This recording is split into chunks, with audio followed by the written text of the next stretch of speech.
வரை புழக்கத்தில் இருந்தது. அல்லு சில்லுகள் புது வரவு. அல் என்றால் இருட்டு, சில் என்றால் உடைந்த துண்டுகள், இருட்டு துண்டுகள் போலும்.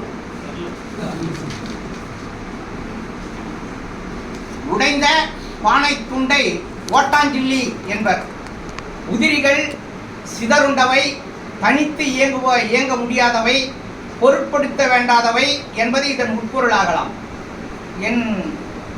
இந்த எனக்கு நினைவில் இருக்கிற வரைக்கும் ஒரு திரைப்படத்தில்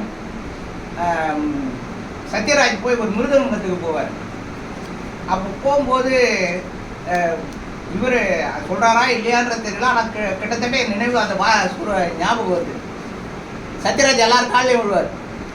இன்னும் பொட்டு பொடிச்சு அல்லு சில்லு காலெல்லாம் விழுறேன் அப்படின்னு சொல்கிற மாதிரி ஒரு நினைவு இருக்குது எனக்கு. ஆனால் அது சரியாக பார்க்கணும், அந்த படத்தை திரும்ப பார்த்தா தான் அந்த வரி அந்த சொல் அதில் வருதான்னு பார்க்கணும். ஆனால் அந்த அல்லக்கை நிறைய இடத்துல வந்திருக்கு. அடுத்து சரி, இந்த அல்லுவின் முன்பிறவி அல்லக்கையாக இருக்க வாய்ப்புண்டு. ஒரு அரசியல்வாதி இருப்பான், அவனை சுற்றி 4-5 வேலையற்ற வெட்டி கூட்டம் சுற்றி கொண்டிருக்கும். அவனுக்கு எடுபிடி வேலை செய்வது, தேவையற்ற புகழ்ச்சிகளால் சிக்கலில் மாட்டி விடுவது, இல்லாத தகுதிகளை இருப்பதாக காட்டி இளைத்தோரை மிரட்டுவது, இவையெல்லாம் அவர்களின் அன்றாட பொழப்பு. இவர்கள் அல்லக்கைகள். இந்த அல்லக்கையின் மூலச்சொல்லை கலிங்கத்து பரணி என்னும் சிற்றிலக்கியம் நமக்கு சேமித்து வைத்திருக்கிறது. எவ்வணங்கும் அடிவணங்க இப்பெருமை படைத்துடைய அவ்வணங்கை அகலாத அலகைகளை இனி பகர்வாம். எவ்வணங்கும், அணங்கு என்றால் காளி. எவ்வணங்கும் அடிவணங்க இப்பெருமை படைத்துடைய இவ்வணங்கை அகலாத அலகைகளை இனி பகர்வாம். இந்த அணங்கு என்றால் காளி, அலகை என்றால் பேய். பொருள்: தெய்வ பெண்கள் எல்லோரும் காளி தேவியின் திருவடிகளை வணங்கி நிற்கின்றனர். இவ்வளவு பெருமையுடைய காளி தேவியை விட்டு பிரியாமல் பேய்கள் சூழ்ந்துள்ளன. அப்பேய்களின் தன்மையை இனி சொல்லுவோம் என்று பொருள் கூறுகிறார் புலியூர் கேசியர்.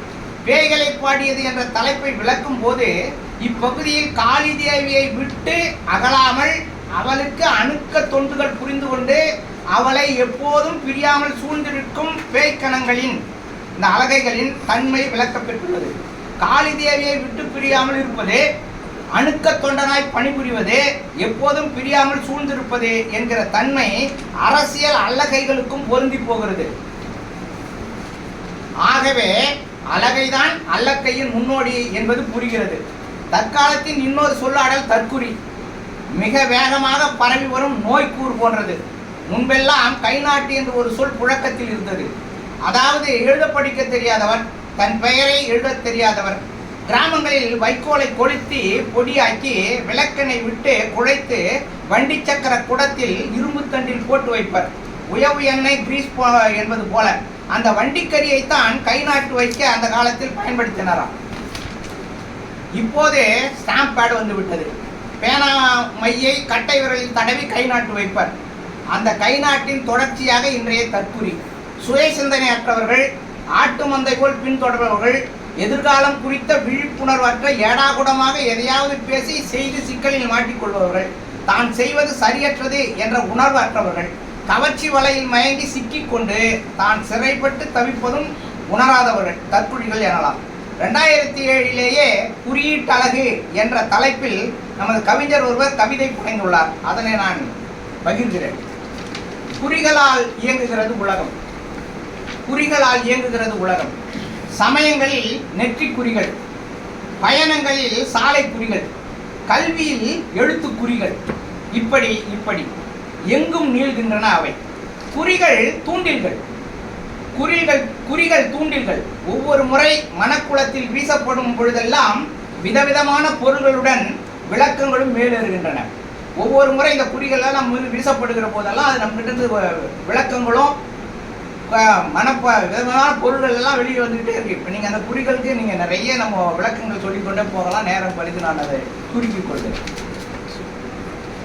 இந்த குறிகள் எல்லாம் தூண்டில்கள். குறிகள் எல்லாம் வெறும் குறியீடுகள் அல்ல. இது புரியாதவர்கள் தற்குறிகள்.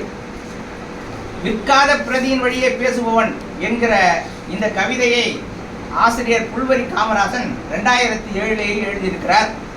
இந்த